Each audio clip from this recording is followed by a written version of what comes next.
नमस्कार दोस्तों study online 24 में आपका स्वागत है। तो दोस्तों अभी हम लोग देखेंगे एनसीईआरटी सीरीज का पार्ट 4। तो यहाँ हम लोग 51 तक पार्ट 3 में देख लिए हैं। अभी हम लोग 52 क्वेश्चन देखेंगे। तो आइए शुरू करते हैं 52 में क्या है। तो भारतीय राष्ट्रीय कांग्रेस द्वारा किस अधिवेशन में सर्वप्रथम स्वशासन या स्वराज की मांग को ब्रिटिश सरकार के सामने रखा गया। तो दोस्तों ये काफ़ी इंपॉर्टेंट क्वेश्चन है और पीसीएस में पूछा भी गया है कि भारतीय राष्ट्रीय कांग्रेस द्वारा किस अधिवेशन में सर्वप्रथम स्वशासन या स्वराज की मांग को ब्रिटिश सरकार के सामने रखा गया।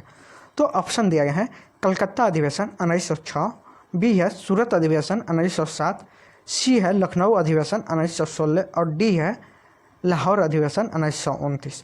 तो दोस्तों कलकत्ता अधिवेशन 1906 में स्वशासन या स्वराज की मांग को ब्रिटिश सरकार के सामने रखा गया और इसकी अध्यक्षता जो किए थे दोस्तों दादा भाई नौरोजी ने किए थे 1906 में। और दादा भाई नौरोजी दोस्तों 3 बार कांग्रेस की अध्यक्षता किए गए हैं। सूरत अधिवेशन, इस अधिवेशन को दोस्तों सूरत फूट के नाम से भी जाना जाता है। सी लखनऊ अधिवेशन, इस अधिवेशन में दोस्तों नरम दल गरम दल एक हो गए और साथ साथ मुस्लिम लीग भी दोस्तों कांग्रेस के साथ आ गए। और इसी अधिवेशन में दोस्तों महात्मा गांधी से बिहार के चंपारण के रहने वाले राजकुमार शुक्ल जो मुरली भरवा निवासी एक किसान थे, उन्होंने महात्मा गांधी से मुलाकात की और चंपारण में व्याप्त नील की खेती से त्रस्त मजदूरों के बारे में गांधी जी को बताया और चंपारण आने का आग्रह किया। और यहाँ एक और इम्पोर्टेंट फैक्ट आपको बता दूं कि चंपारण आंदोलन का विद्रोह कौन किए थे, तो एनजी रंगा। और एनजी रंगा नहीं चाहते थे कि चंपारण आंदोलन हो। तो दोस्तों नेक्स्ट है व्याख्या, देखते हैं कि व्याख्या में क्या है।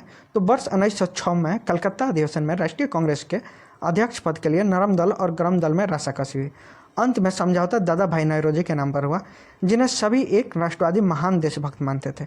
दादा भाई नौरोजी ने अपने अध्यक्षीय भाषण में घोषणा की कि भारत के राष्ट्रीय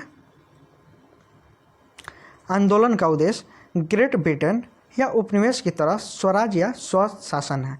इस घोषणा से राष्ट्रवादियों में बिजली की तरह लहर दौड़ गई। नेक्स्ट और इम्पोर्टेंट क्वेश्चन देखते हैं, नरम दल और गरम दल के रूप में भारतीय राष्ट्रीय कांग्रेस का विभाजन किस अधिवेशन में हुआ। तो ये काफ़ी इम्पोर्टेंट है कि किस अधिवेशन में भारतीय राष्ट्रीय कांग्रेस नरम दल और गरम दल में बढ़ गए। तो ऑप्शन ए में है 1905 का बनारस अधिवेशन, बी में है 1906 का कलकत्ता अधिवेशन, सी में है 1907 का सूरत अधिवेशन, डी में है मद्रास का अधिवेशन 1908। तो दोस्तों इसका राइट आंसर होगा सी, यानी 1907 में सूरत अधिवेशन में नरम दल और गरम दल का विभाजन हो गया, जिसे सूरत फूट के भी नाम से जाना जाता है। नेक्स्ट 54 नंबर देखते हैं दोस्तों। तो 54 नंबर भी काफ़ी इंपॉर्टेंट क्वेश्चन है कि निम्नलिखित में कौन सा सत्य है। तो ए में दिया है 1907 में सूरत अधिवेशन के बाद कांग्रेस संगठन गरमपंथी नेताओं का कब्जा हो गया। तो ये तो बिल्कुल सही है 1 नंबर। 2 नंबर है कांग्रेस विभाजन के बाद ब्रिटिश सरकार ने गरमपंथी राष्ट्रवादियों को अपने पक्ष में प्रयास करने का कोशिश किया। तो दोस्तों सॉरी, न तो 1 सही है और न 2 सही है, यानी कौन सा कथन सत्य है। तो 1907 के सूरत अधिवेशन के बाद कांग्रेस पर गरमपंथी नेताओं का कब्जा हो गया, ये सब दोस्तों पूर्णतः सही नहीं है। और कांग्रेस के विभाजन के बाद ब्रिटिश सरकार ने गरमपंथी राष्ट्रवादियों को अपने पक्ष में करने का प्रयास किया। तो ये दोनों कथन आपका गलत है। तो यहाँ व्याख्या जो दिया है दोस्तों इसको आप लोग पॉज करके देख लेंगे। नेक्स्ट हम लोग आगे देखते हैं 55 नंबर, ब्रिटिश सरकार द्वारा बंगाल विभाजन को कब रद्द किया गया। तो ये भी काफ़ी इंपॉर्टेंट है कि ब्रिटिश सरकार द्वारा बंगाल विभाजन को किस वर्ष रद्द किया गया। तो ऑप्शन ए में दिया है 1907, बी में दिया है 1911, सी में है 1915 और डी में है 1935। तो राइट आंसर जो होगा दोस्तों बंगाल विभाजन किस वर्ष रद्द किया गया, 1911 में। तो ब्रिटिश सरकार ने 1911 में बंगाल विभाजन रद्द कर दिया। पश्चिमी और पूर्वी बंगाल को फिर से मिला दिए गए तथा अंग्रेजों में 1912 में बिहार और उड़ीसा नाम से 2 अलग प्रांत बना दिया गया। यानी बिहार से उड़ीसा को कब अलग किया गया, तो 1912 में दोस्तों।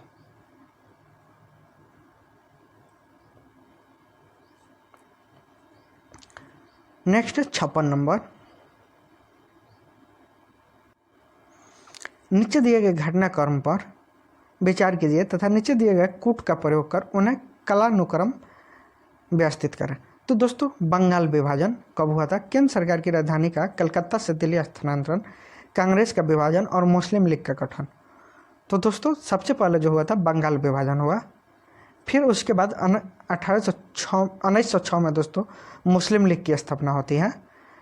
फिर उसके बाद दोस्तों कांग्रेस का विभाजन होता है 1907 में गर्म दल और नरम दल में। और फिर उसके बाद 1911 में दोस्तों केंद्र सरकार की राजधानी कलकत्ता से दिल्ली स्थानांतरित की जाती है, यानी 1912 में। तो व्याख्या देखते हैं, पूर्णतः समझ जाएंगे। तो दोस्तों बंगाल का विभाजन जो है 16 अक्टूबर 1905 को किया गया। मुस्लिम लीग का गठन 1906 में हुआ। कांग्रेस का विभाजन दिसंबर 1907 सूरत अधिवेशन में हुआ, जिसमें नरम दल गरम दल बट गए। और 1911 में ब्रिटिश सरकार ने केंद्र सरकार की राजधानी कलकत्ता से दिल्ली स्थानांतरित की। और उस समय वायसराय कौन था दोस्तों? तो हार्डिंग द्वितीय था। कौन था? हार्डिंग द्वितीय। नेक्स्ट है, किस अधिनियम के तहत मुस्लिमों के लिए अलग चुनाव मंडल प्रणाली का आरंभ किया गया? तो ये काफ़ी इंपॉर्टेंट है कि किस अधिनियम के तहत मुस्लिमों के लिए अलग चुनाव मंडल की व्यवस्था की गई। तो ए में दिया गया है 1861 का चार्टर एक्ट द्वारा। और बी का आपका ऑप्शन देखते हैं क्या दिया है। तो बी में दिया है 1909 का मार्ले मिंटो अधिनियम। सी में है 1919 के मॉन्टेग्यू चेम्सफोर्ड अधिनियम। और डी में है 1935 का अधिनियम। तो दोस्तों इसका राइट आंसर जो होगा 1909 का मार्ले मिंटो सुधार अधिनियम। तो इसका व्याख्या जो है दोस्तों, इसको थोड़ा सा पढ़ करके आप लोग देख लेंगे। नेक्स्ट हम लोग देखते हैं 58। तो 58 में है 1909 के इंडियन काउंसिल एक्ट के संबंध में निम्नलिखित में कौन सा कथन असत्य है? तो ये भी काफ़ी इंपॉर्टेंट है कि 1909 का जो मार्ले मिंटो सुधार अधिनियम आया था उसके संबंध में निम्नलिखित में कौन सा कथन असत्य है? तो इम्पेरियल लेजिस्लेटिव काउंसिल और प्रांतीय परिषदों में चुने हुए सदस्यों की संख्या कम कर दी गई। 2 में है पृथक निर्वाचन व्यवस्था आरंभ किया गया। परिषदों के लिए अधिकांश सदस्य अप्रत्यक्ष रूप से चुने गए। और डी में सभी गलत है। तो दोस्तों इसमें जो असत्य है ए है असत्य। कौन सा है? ए। नेक्स्ट 1909 के इंडियन काउंसिल एक्ट में इंपीरियल लेजिस्लेटिव काउंसिल और प्रांतीय परिषदों में चुने हुए सदस्यों की संख्या बढ़ाई गई, न कि घटा दी गई। नेक्स्ट है 59 नंबर। तो 59 में है 19वीं सदी के अंत से भारत में सांप्रदायिकता के विकास के प्रमुख कारण थे। तो 1 नंबर है ब्रिटिशों की जो नीति थी बांटो और राज करो की नीति। तो दोस्तों भारत में सांप्रदायिकता के विकास के प्रमुख कारण थे, यानी अंग्रेजों की जो नीति थी बांटो और राज करो, यानी बंगाल का विभाजन करना उनका मुख्य उद्देश्य था कि बंगाल को अगर विभाजन कर दिया जाता है तो लोग बढ़ जाएंगे और उनमें एकता नहीं रह पाएगी और उसके बाद वे बांट कर राज करेंगे। नेक्स्ट है सैयद अहमद खान द्वारा रूढ़िवादी विचारों का प्रचार प्रसार करना। 3 में है मुसलमानों का शिक्षा, व्यापार और उद्योग में पिछड़ापन। और डी में है उग्र राष्ट्रवादियों के भाषण और लेखन का धार्मिक रंगत में रंगे होना। यानी आपका चारों ऑप्शन ये जो दिए हैं 1 2 3 4 ये सही है। नेक्स्ट आपका देखते हैं दोस्तों, इसका व्याख्या कितना लंबा दिया है। 60 नंबर। तो 60 नंबर है दोस्तों, अखिल भारतीय मुस्लिम लीग का गठन किसके द्वारा किया गया? तो अखिल भारतीय मुस्लिम लीग का जो गठन था दोस्तों नवाब सलीमुल्लाह द्वारा किया गया, जो ढाका के नवाब थे। कहाँ के नवाब थे? ढाका के नवाब थे। बांग्लादेश की राजधानी है वर्तमान में ढाका। तो यहाँ व्याख्या में भी दिया गया है कि 1906 में ढाका के नवाब सलीमुल्लाह खां के नेतृत्व में अखिल भारतीय मुस्लिम लीग की स्थापना की गई। आगा खां, नवाब मोहसिन उल मुल्क भी इसके संस्थापक सदस्यों में एक थे।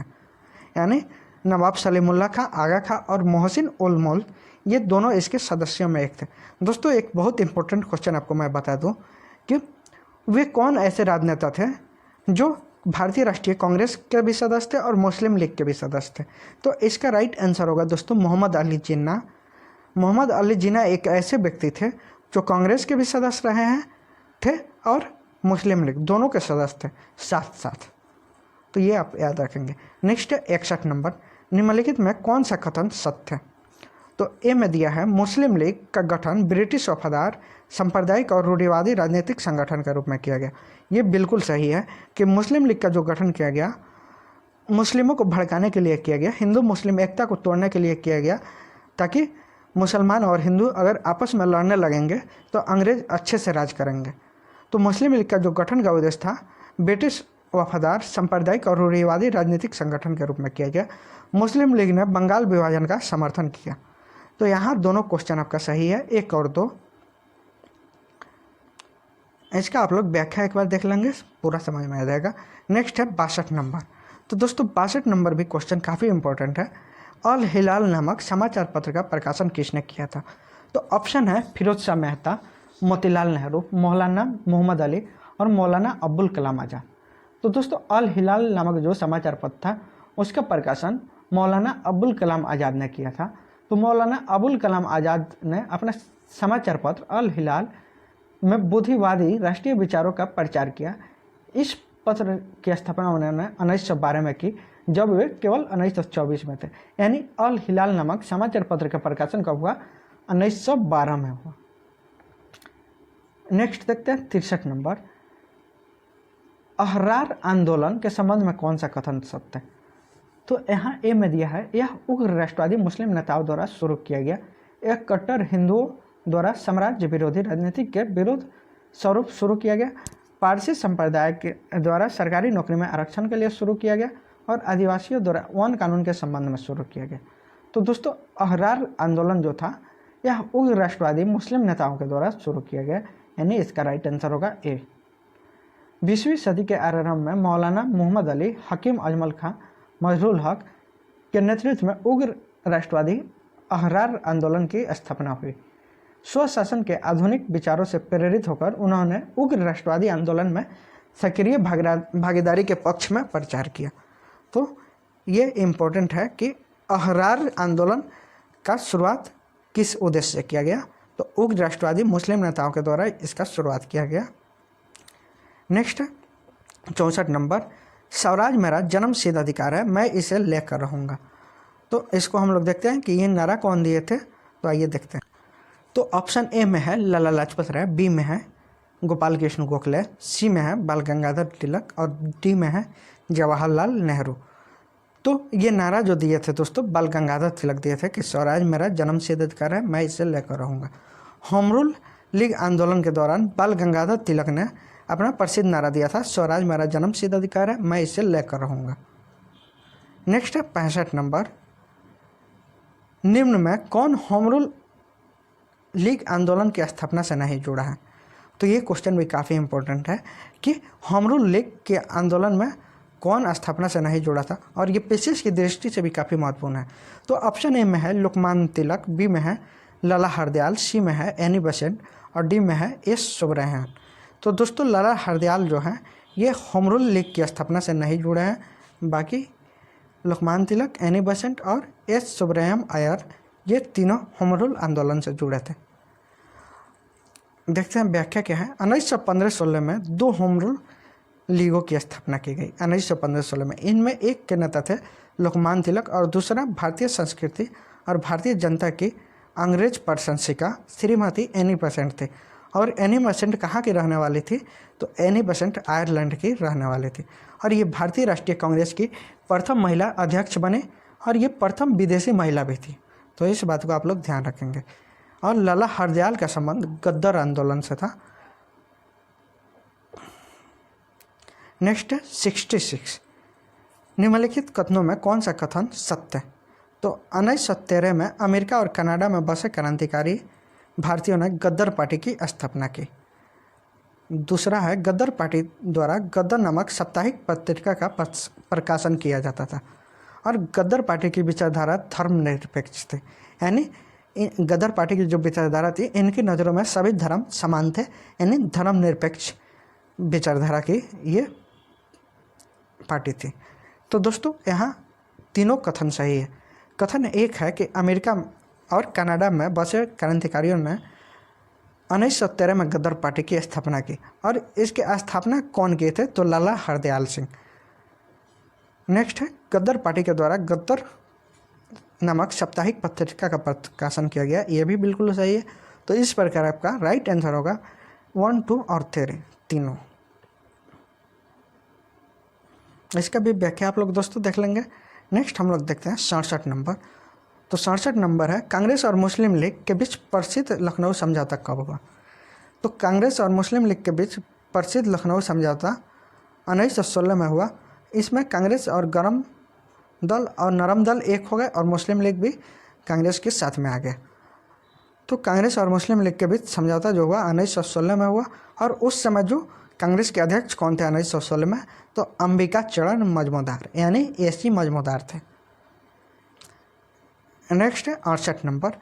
1916 के कांग्रेस के लखनऊ अधिवेशन के संबंध में नीचे दिए गए कथनों में कौन सत्य है? तो अंबिका चरण मजमूदार ने इसकी अध्यक्षता की, सही है। इस अधिवेशन में कांग्रेस के नरमपंथी और गरमपंथी दल में पुनः एकता स्थापित हुई, ये भी सही है। इस अधिवेशन में कांग्रेस ने मुस्लिमों के पृथक निर्वाचक मंडल के सिद्धांतों को स्वीकार कर लिया। तो दोस्तों यहाँ तीनों कथन सही है, तो इसका राइट आंसर जो होगा डी होगा, 1, 2, 3। तो यहाँ थोड़ा सा इसका व्याख्या देख लेते हैं चूँकि इंपॉर्टेंट है। तो 1916 के कांग्रेस के लखनऊ अधिवेशन की अध्यक्षता अंबिका चरण मजमूदार ने की थी। कांग्रेस के लखनऊ अधिवेशन में कांग्रेस के दोनों हिस्से फिर से एक साथ हो गए, अर्थात नरम दल और गरम दल में पुनः एकता स्थापित हो गई। और फिर 1916 के कांग्रेस के लखनऊ अधिवेशन में कांग्रेस और मुस्लिम लीग के बीच एकता कांग्रेस लीग समझौते के साथ एक साथ दोनों आ गए। इसे आमतौर पर लखनऊ समझौता के नाम से जाना जाता है। लखनऊ समझौता हिंदू मुस्लिम एकता के विकास में एक महत्वपूर्ण कदम था। कांग्रेस ने इस अधिवेशन में मुस्लिमों के पृथक निर्वाचन मंडल के सिद्धांत को स्वीकार कर लिया था। नेक्स्ट है 69 नंबर। प्रांतों में उत्तरदायी शासन की शासन स्थापना के लिए द्वैत शासन की शुरुआत हुई। तो ये काफ़ी इंपॉर्टेंट है कि प्रांतों में द्वैत शासन की शुरुआत किस अधिनियम के द्वारा हुई। तो ऑप्शन ए में दिया है 1892 में भारतीय परिषद अधिनियम, 1909 में मार्लेम मिंटो अधिनियम, सी में दिया है 1919 के भारत सरकार अधिनियम और डी में है 1935 के भारत सरकार अधिनियम। तो दोस्तों इसका जो राइट आंसर क्या होगा, तो सी होगा, यानी 1919 के भारत सरकार अधिनियम के द्वारा प्रांतों में द्वैत शासन की शुरुआत हुई। इसका व्याख्या जो है दोस्तों इसको आप लोग देख सकते हैं। नेक्स्ट 70 हम लोग देखते हैं।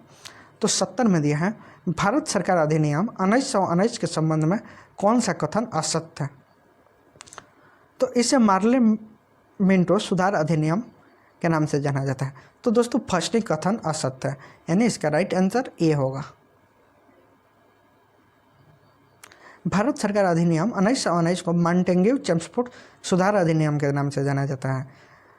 1919 में मॉन्टेग्यू ब्रिटिश सरकार के भारत मंत्री थे और लॉर्ड चेम्सफोर्ड भारत के वायसराय थे। तो ये आपके लिए इम्पोर्टेंट है कि मॉन्टेग्यू ब्रिटिश सरकार में भारत के मंत्री थे और लॉर्ड चेम्सफोर्ड जो थे दोस्तों वायसराय थे। और एक इम्पॉर्टेंट घटना दोस्तों भी घटी थी 13 अप्रैल 1919 को जलियांवाला बाग हत्याकांड। तो इसको भी आप लोग याद रखेंगे कि जलियांवाला हत्याकांड कब हुआ था, तो 13 अप्रैल 1919 को। नेक्स्ट 71 नंबर है। सुरेंद्र नाथ बनर्जी के नेतृत्व में इंडियन लिबरल एसोसिएशन की स्थापना की गई। इस संगठन की स्थापना किस घटनाक्रम से संबंधित है। तो ये काफ़ी इम्पोर्टेंट है कि इंडियन लिबरल एसोसिएशन का नेतृत्व किसने किया था, तो सुरेंद्र नाथ बनर्जी। और इसका संबंध किससे है, तो ऑप्शन ए है रोलेट एक्ट, बी है चंपारण सत्याग्रह, सी है जलियांवाला बाग हत्याकांड और डी है मॉन्टेग्यू चेम्सफोर्ड सुधार के प्रस्ताव। तो इसका जो राइट आंसर होगा इंडियन लिबरल एसोसिएशन की जो स्थापना की गई थी वो मॉन्टेग्यू चेम्सफोर्ड सुधार अधिनियम से संबंधित था। तो यहाँ आपका जो व्याख्या है इसको आप लोग अच्छे से देखेंगे। नेक्स्ट हम लोग देखते हैं 72 नंबर। तो 72 में क्या है, तो 72 में दिया है दोस्तों निम्नलिखित में कौन सा कथन रोलेट एक्ट से संबंधित था। तो रोलेट एक्ट भी दोस्तों काफ़ी विवादित एक्ट था। तो यहाँ देखते हैं कि इससे संबंधित कौन था। तो इसके द्वारा प्रेस पर प्रतिबंध लगाया गया, ए में दिया है। बी में दिया है इसके द्वारा युद्ध के समय जबरन सैनिकों की भर्ती की जाती थी। सी में दिया है इसके द्वारा लोगों की धार्मिक स्वतंत्रता को सीमित किया गया। तो आपका ए, बी और सी ये तीनों कथन गलत है। और डी में है कि इस कानून के द्वारा ब्रिटिश सरकार द्वारा किसी भी भारतीय को मुकदमा चलाए बिना गिरफ्तार कर लिया जाता था। यानी रोलेट एक्ट जो था दोस्तों एक तरह से भारतीयों पर शोषण किया जाता था, यानी किसी प्रकार का मुकदमा नहीं किया जाता था और उन्हें गिरफ्तार कर जेल में बंद किया जाता था इस अधिनियम के द्वारा। तो इसकी व्याख्या जो है दोस्तों देख लेते हैं, काफ़ी इंपॉर्टेंट ये क्वेश्चन है।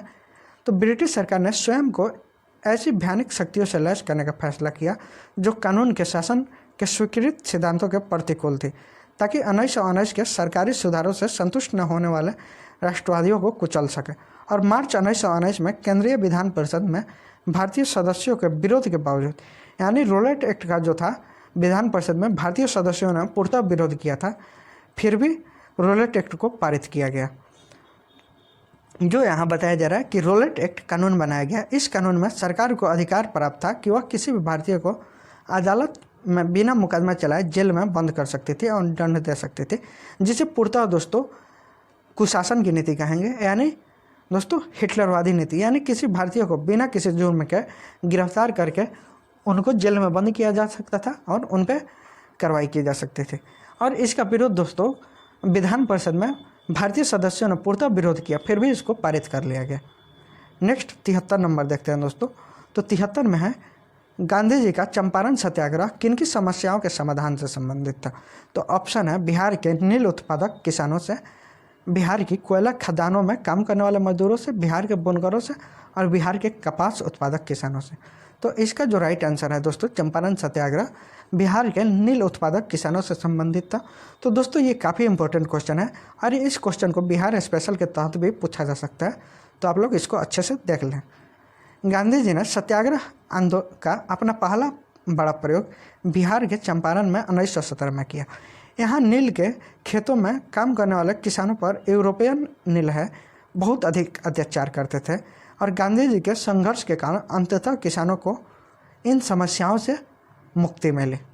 तो दोस्तों चंपारण सत्याग्रह का एक हम लोग छोटा सा ब्रीफ देखते हैं कि क्या था। तो दोस्तों चंपारण सत्याग्रह जो था इसमें दोस्तों अंग्रेजों द्वारा नील की खेती कराई जाती थी बिहार में किसानों से, और यहाँ ये 3 कट्ठिया पत्ती लागू थी, यानी 20 कट्ठे के खेत में 3 कट्ठा आपको नील रोपना अनिवार्य था। और नील की खेती करने के बाद दोस्तों जो भूमि थी अनउपजाऊ हो जाती थी, यानी भूमि बंजर हो जाती थी और किसानों को दोस्तों उचित मूल्य भी नहीं दिया जाता था और उन्हें जबरन कृषि कराई जाती थी। तो दोस्तों पंडित राजकुमार शुक्ल एक चंपारण के जो किसान थे, वे 1916 में लखनऊ अधिवेशन में गांधी जी से मिले और किसानों की समस्या से अवगत कराया। इसके बाद गांधी जी चंपारण आए और चंपारण आंदोलन की इस प्रकार शुरुआत हुई। नेक्स्ट देखते हैं 74 है 20वीं सदी में बिहार के नील किसानों के संबंध में नीचे दिए गए कथनों में कौन सा सत्य है। तो ए में दिया है चंपारण के नील किसानों को अपनी जमीन के 3/20 भाग पर नील की खेती करनी पड़ती थी, यानी 20 कट्ठे में 3 कट्ठा खेती करनी पड़ती थी, जिसे 3 कट्ठिया पत्ती कहते थे। 2 में ब्रिटिश सरकार ने नील किसानों की समस्या की जांच हेतु एक समिति बनाई थी जिसके सदस्य गांधी जी भी थे। तो ये दोनों कथन सत्य हैं कि चंपारण के नील किसानों को अपनी जमीन के 3/20 भाग पर नील की खेती करनी पड़ती थी और ब्रिटिश सरकार ने नील किसानों की समस्या हेतु एक समिति बनाई जिसके सदस्य गांधी जी भी थे। यानी इसका राइट आंसर जो होगा सी 1 और 2 दोनों होगा। तो दोस्तों बिहार के चंपारण जिले के नील उत्पादक किसानों पर यूरोपीय नील है बहुत अधिक अत्याचार करते थे। किसानों को अपनी ज़मीन के कम से कम 3/20 भाग पर खेती करनी पड़ती थी और नीलहों द्वारा तय दामों पर बेचना पड़ता था। बाद में 1917 में गांधी जी बाबू राजेंद्र प्रसाद, JB कृपलानी, नरहरि पारिक, महादेव देसाई, अनुग्रह नारायण सिंह के साथ चंपारण पहुंचे और किसानों की हालत की विस्तृत जांच पड़ताल करने लगे। अंततः सरकार ने मजबूर होकर एक जांच समिति बनाई जिसके एक सदस्य गांधी जी भी थे। तो दोस्तों यहाँ तक 74 तक हम लोग कर लिया। अगर वीडियो आपको अच्छा लगा हो तो अधिक से अधिक लाइक, शेयर और सब्सक्राइब कीजिए। धन्यवाद दोस्तों।